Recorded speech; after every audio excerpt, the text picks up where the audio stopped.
Something which I consider most interesting happened to the law in the history of Israel. Cherishing these words which they believed to be God-breathed, the Israelites began to question them, to rationalize their behavior in regard to them, to ignore them, and sometimes even to worship them. It started early, before there was any Hebrew nation, before there was any Israelite nation, long before Abraham. It started early. Eve had a choice to converse with Satan or not. Now, this is the story in the 3rd chapter of Genesis. Literal or figurative, it doesn't matter to me. It's a beautiful story that tells us about how we are in regard to God's law. But Eve had this choice to talk to Satan or not to talk to Satan. And she chose, for whatever reason might have been, to enter a dialogue with the devil that she absolutely had no chance of winning. We don't have a chance of winning a conversation with Satan. We don't have it. Adam and Eve could have recognized the danger. We might say should have recognized the danger involved in taking the fruit. But they chose to question God, to rationalize their behavior, and ultimately to ignore their consciences by giving preference to themselves. And that's what sin is. It's questioning God to the point at which we rationalize our behavior and choose to vote for ourselves instead of for God when that option arises. Quickly the pattern spread from Adam and Eve to their sons, and Cain, enraged by envy and ego, murdered his brother. Thus began the ages-long story, not just of Israel, but the story of the world, of our slide toward the chaos from which humanity had been delivered. When Moses went up into that terrible mountain, enveloped in murky darkness, a thick, dark, impenetrable cloud, God spoke to him. Here's what he said. You have seen what I did to the Egyptians. You know how I carried you on eagle's wings and brought you to myself. Now, if you will obey me and keep my covenant, you will be my own special treasure from among all the peoples on earth, for all the earth belongs to me. So the people claimed to be ready,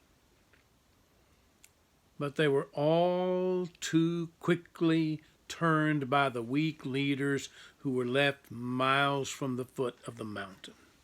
They turned back to their pagan roots because they had been in Egypt for 400 years. They had pagan roots.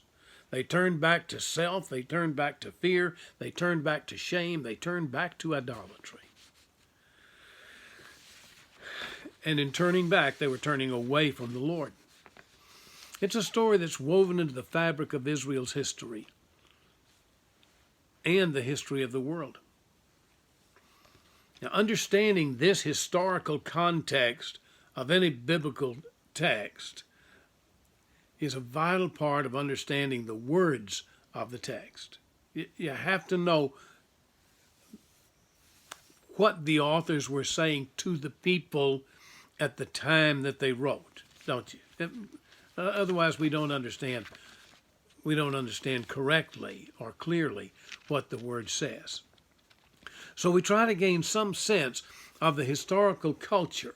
Israel, before the Egyptian years, was a family. And then it became a nation of tribes, still one family.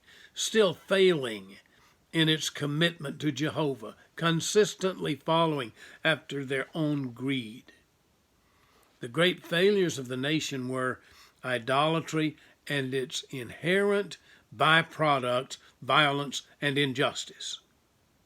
Even clamoring for a king seems to have been a sort of whimsical desire to be like others rather than be God's people set apart.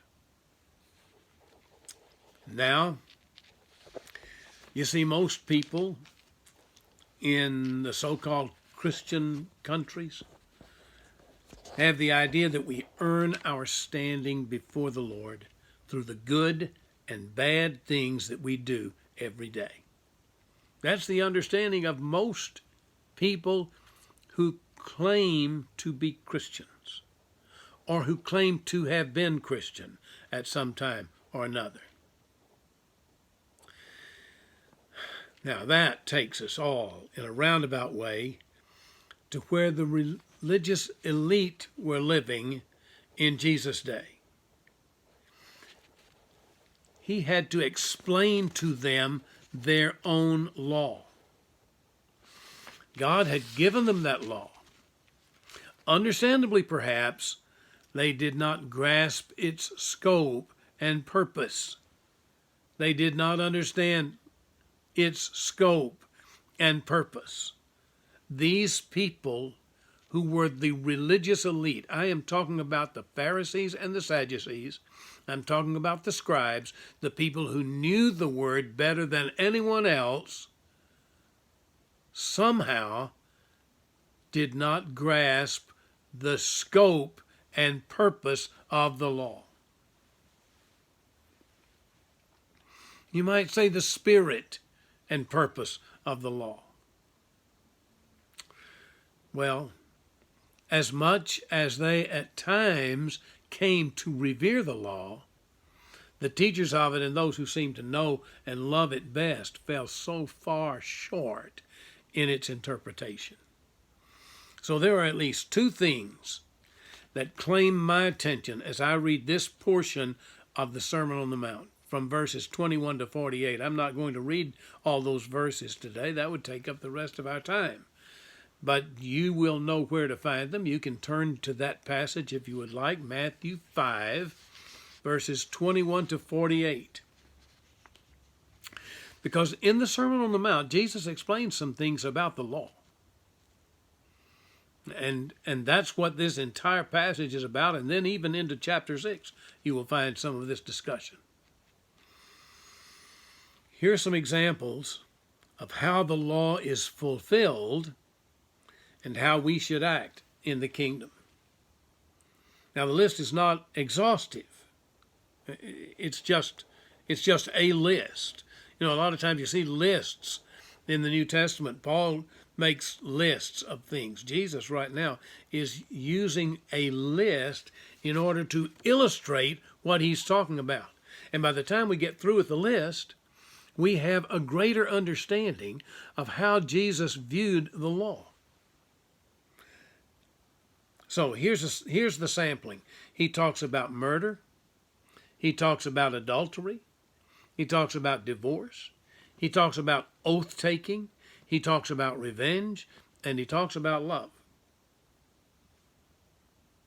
He begins with the Old Testament law.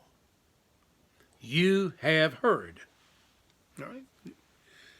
This is the law that you know. And here it is. Thou shalt not murder. What does that mean?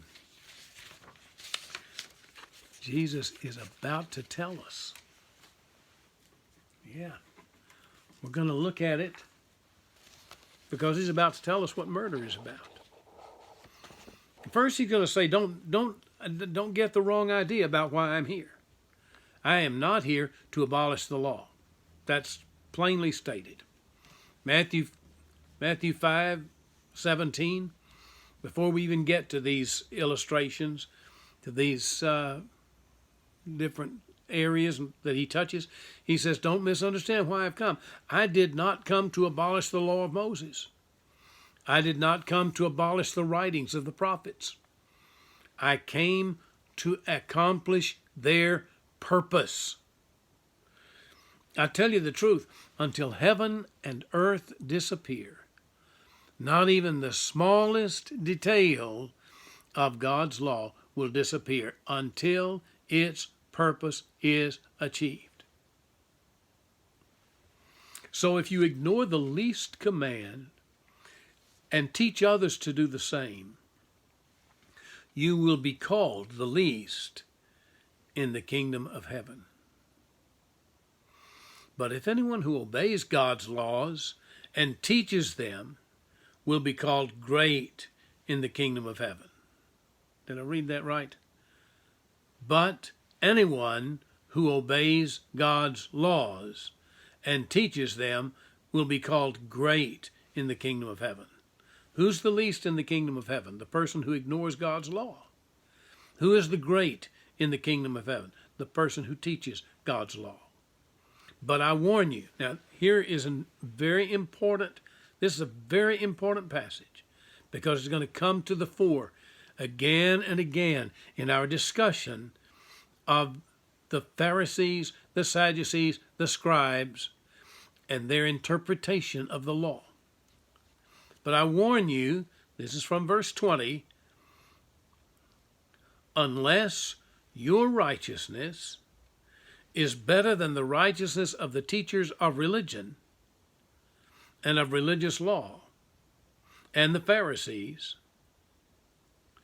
you will never enter the kingdom of heaven.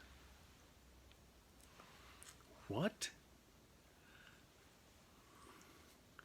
Do you think that might have upset these Pharisees and scribes? What? Jesus was throwing a monkey wrench into their whole approach.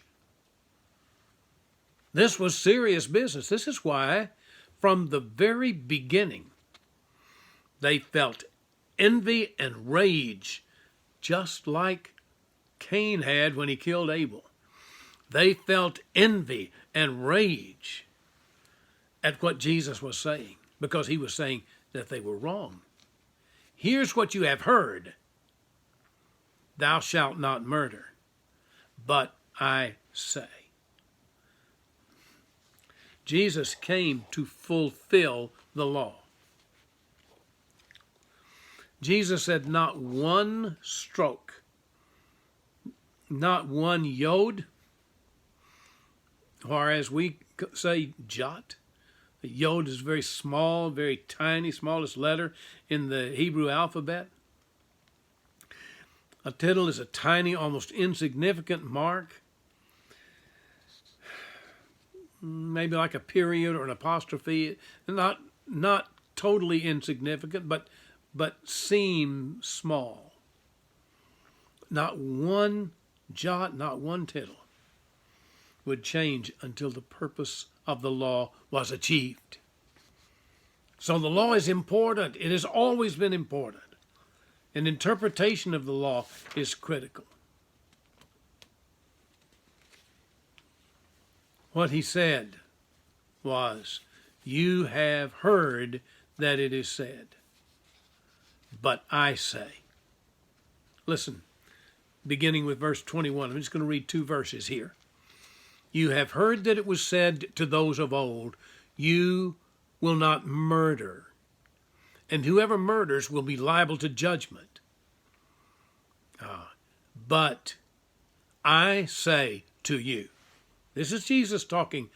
This is Jesus talking in the Sermon on the Mount. You know where we are, chapter 5 of Matthew. I say to you, 1, that everyone who is angry with his brother will be liable to judgment. 2, whoever insults his brother will be liable to counsel. And 3, whoever says, you fool, will be liable to the hell of fire. Whew. Matthew Henry, 150 years ago, wrote, all rash anger is heart murder. Now let's not make the same mistake that the Pharisees made. He's not saying that anger is as bad as murder. He's not saying that fierce anger is as bad as murder. What he is saying is that from fierce anger comes murder. You see, it was fierce anger, envy, egotism of Cain that prompted him to kill his own brother.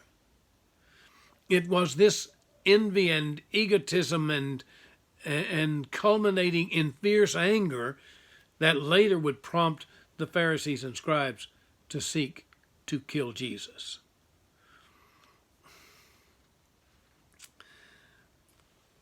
But it's not, fierce anger is not the same as murder.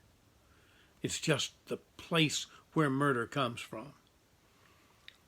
Sin has a way of pouring out of the desperately deceitful heart. In the 7th chapter of Mark, the evangelist writes, "For from within, out of a person's heart, come evil thoughts, sexual immorality, theft, murder, adultery, greed, wickedness, deceit, lustful desires, envy, slander, pride, and foolishness. All these vile things come from within. They are what defile you." You understand? Here again is just another list. It doesn't include all sin. In fact, I was always interested that some of the monks living out there in the desert, not far from Jerusalem, put together in the 13th or 14th centuries the 7 deadly sins, and those are not all listed here. Some are. Raka is a scornful word, you fool. It comes from pride. It's spiteful, and it comes from hatred. We ought carefully to preserve peace, Christian love, with all our brethren. These Pharisees cared almost exclusively about appearance. The internal, the heart, the soul, the spirit, was not taken into account. What was taken into account was what people could see. You have to be careful what people see.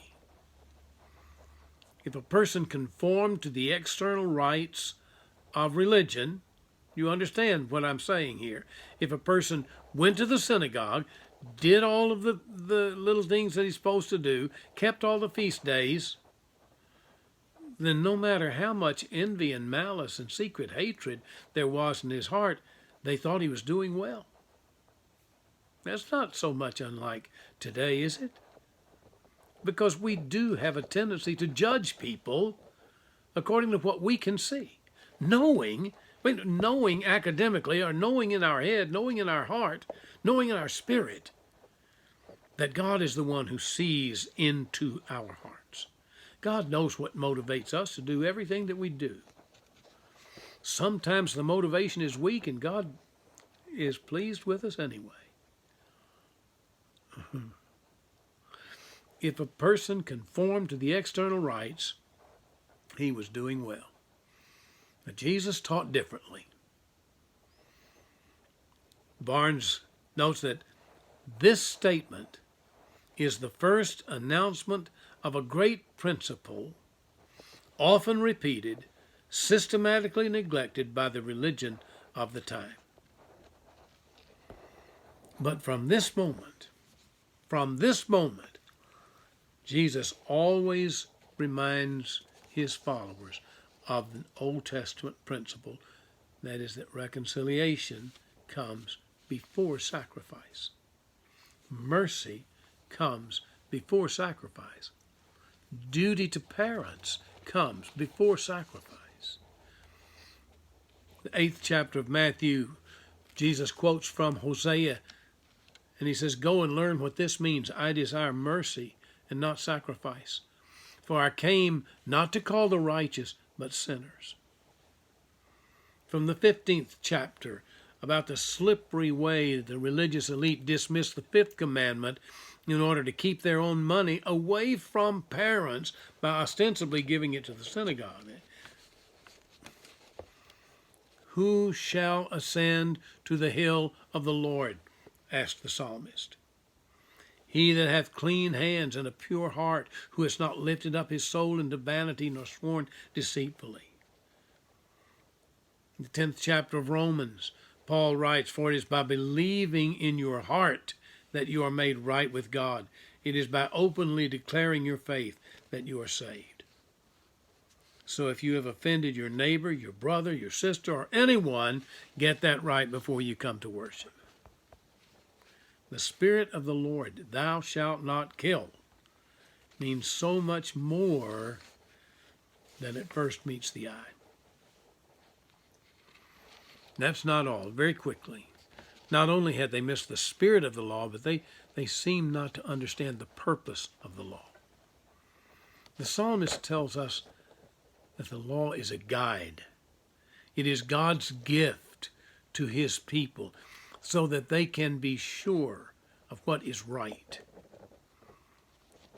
Psalm 1, blessed is the one who does not walk in step with the wicked, or stand in the way that sinners take, or sit in the company of mockers, but whose delight is in the law of the Lord, who meditates on the law day and night.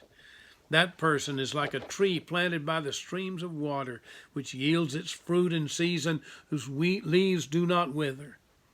Whatever they do prospers. Paul writes that the law is a teacher. Clearly, he writes to the Galatians, 3rd chapter of Galatians, clearly, no one who relies on the law is justified before God, because the righteous will live by faith. So why was the law given at all? So the law was our guardian until Christ came, that we might be justified by faith. The law is our guardian until Christ comes. We are justified by faith. You see, the law is a guide to our behavior. It is a blessing to us. It was written to serve humanity. We are not